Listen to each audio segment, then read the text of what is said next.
মৌমাছি কোথা যাও নাচি নাচি, দাঁড়াও না একবার ভাই। সিনেমার নাম শোন, সিনেমা বাদ দিয়ে বাজার করতে যা। দাদু সব সময় কেন আমারে প্রেসার দিতে হবে কন্ত? এত প্রেসার দিলে কি মানুষ বাঁচে? টুকটাক বাজার লাগবে, এটা তো আপনি আনতে পারেন। এইখানে কন্টেন্টের প্রেসারে আমি বাঁচতেছি না, তার মধ্যে আপনি আবার নতুন প্রেসার নিয়ে আসতেছেন। একটু কাজ করতে দেন না, এত প্রেসার দিলে মানুষ কেমনে বাঁচে? মারামারি কমাইয়া প্রেসারটা বাড়াইয়া রায়হান রাফি এবার বানাইছে প্রেসার কুকার। অনেকেই বলতেছে যে প্রেসার কুকারটা ভারতের হীরামন্ডি সিনেমার কপি। এইটা আসলে কতটুকু সত্য সেটা ভিডিও শেষে বলবো। এইবার ঈদে প্রত্যেকটা সিনেমার প্রমোশন হচ্ছে একটু অন্যভাবে। প্রিন্স সিনেমা ছাড়লো প্রি ব্লাস্ট, বম ছাড়লো ফার্স্ট লুক, কিন্তু প্রেসার কুকার ছাড়লো হুইসেল। মানে জিনিস ঘুরে ফিরে সেই একই জিনিস, শুধুমাত্র নাম পরিবর্তন। হুইসেল একে 4টা গল্প 3টা পার্টে দেখানো হয়েছে। Part 1 low pressure the setup. Story 1 welcome to pink villa sir. Pink villa এই ডায়লগের সাথে মিল রেখে ফ্রেমের কালার প্যালেট পিঙ্ক রাখা হয়েছে। পিঙ্ক ভিলায় কাস্টমার মাসাজ নিতে যায়। স্টোরি 2 ওয়াইড অ্যাঙ্গেলে সরিষা ক্ষেতের ল্যান্ডস্কেপ, মাঝখানে অনেকগুলা ফিমেল ক্যারেক্টার, একটি ছেলে সবার দিকেই তাকাচ্ছে। এরপর প্রোডাকশন হাউসের নাম। Welcome to pink villa sir.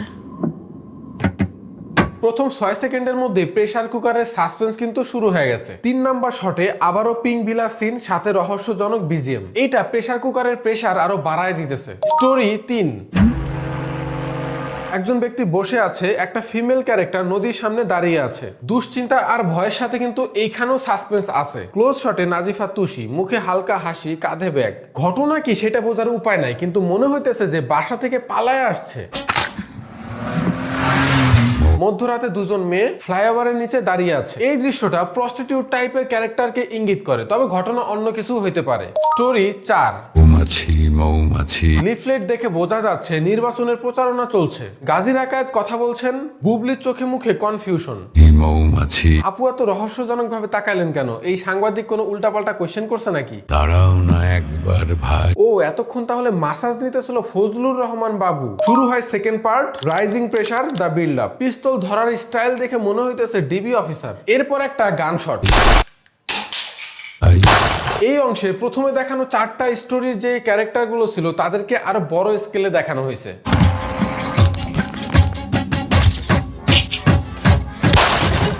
Bag নেওয়া নাজিফা তুষিকে দৌড়াতে দেখা যায়। ডিবি সাহেব থাপড়াইতেছে। ব্রিজের নিচে থাকা আপুরা ছেলে নিয়ে ঘুরতেছে। ব্যাক শটে শহীদুল্লাহ সেলিম। নাজিফা তুষির হর্নি লুক। ব্যস্ত ঢাকা শহরের ওয়াইড অ্যাঙ্গেল শট। শুরুর দিকের সেই ছেলেটা গরুর গাড়ির দিকে দৌড়াচ্ছে। আপু ধরা খাইছে, রিপোর্টার ছবি তুলতেছে। একজন মুখ ধুইতেছে, পিছনে দেখেন আরেকজন বমি করতেছে। Maybe pregnant. বলে যাও শুনো।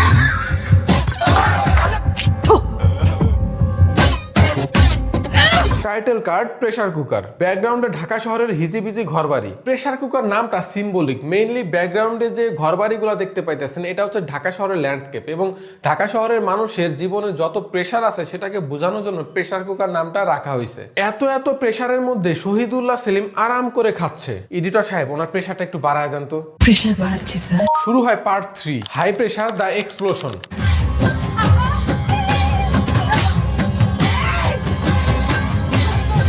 এই অংশে হুইসেলের শুরুতে প্রেসার রাইজিং মোমেন্টে যে ক্যারেক্টারগুলো ছিল তাদের কৃতকর্মের রেজাল্ট দেখানো হয়। এই ফুটেজগুলো দিয়ে হুইসেলের প্রথমে থাকা লো প্রেসারকে বাড়িয়ে হাই প্রেসারে পরিণত করা হয়।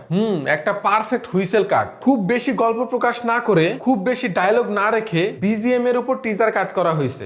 বিজিএম অ্যাটাচমেন্ট ঠিকঠাকই ছিল, প্রেসার বিল্ড করতে সাহায্য করছে। তো চলেন এবার একটু রং তুলি নিয়ে কথা বলি। প্রত্যেকটা সিনে হাই কন্ট্রাস্টের সাথে ইনডোর দৃশ্যগুলোতে রেড অ্যান্ড ব্লু কালার ব্যবহার করা হয়েছে। এইটা সিনগুলোকে আরো সতেজ এবং প্রাণবন্ত করে তুলছে। থ্রিলার ভাইব দেওয়ার জন্য কিছু অন্ধকার দৃশ্যকে আরো ডার্ক করা হয়েছে। গ্রামের দৃশ্যগুলোতে ওয়ার্ম টোন এবং অ্যাকশন দৃশ্যগুলোতে কুল টাইপের কালার প্যালেট ব্যবহার করা হয়েছে। কালার গ্রেডিংও বেশ ভালোই হয়েছে। যদি বলি ফ্রেমিং এর কথা, প্রেসার কুকারে বেশ ভালো মানের কিছু ল্যান্ডস্কেপ শট দেখা গেছে। প্রত্যেকটা শট ছিল ওয়াইড অ্যাঙ্গেলে, দেখতে বেশ ভালোই লাগতেছিল। এবার ঈদে আমি চাই একটা সিনেমার মেলা হোক। এই মেলাতে সব ধরনের সিনেমা আছে, যার যেরকম ইচ্ছা সেরকম। মেলাতে আমরা কি করি, একদিন যাই না কিন্তু। টিকিটের প্রাইসটা একটু কমান, মেলায় অনেক মানুষ হবে। টিকিটের দাম এতটাই বেশি যে মেলায় সবাই যাইতে পারে না। আপনারা এক টিকেটে 4টা ছবি দেখতে পারবেন। এক টিকিটে 4টা সিনেমা না, 4টা গল্পের একটা সিনেমা বলতে পারেন। এখন আসি প্রেসার কুকার কি কপি নাকি কপি না সেই কথায়। হীরামন্ডিতে নায়িকা আছে 4 জন, আবার প্রেসার কুকারেও নায়িকা আছে 4 জন। এইটা ছাড়া ভাই আর কোনো কিছু মিল নাই। স্পেশাল কিছু দেখতে হলে একটু ওয়েট করতে হয়।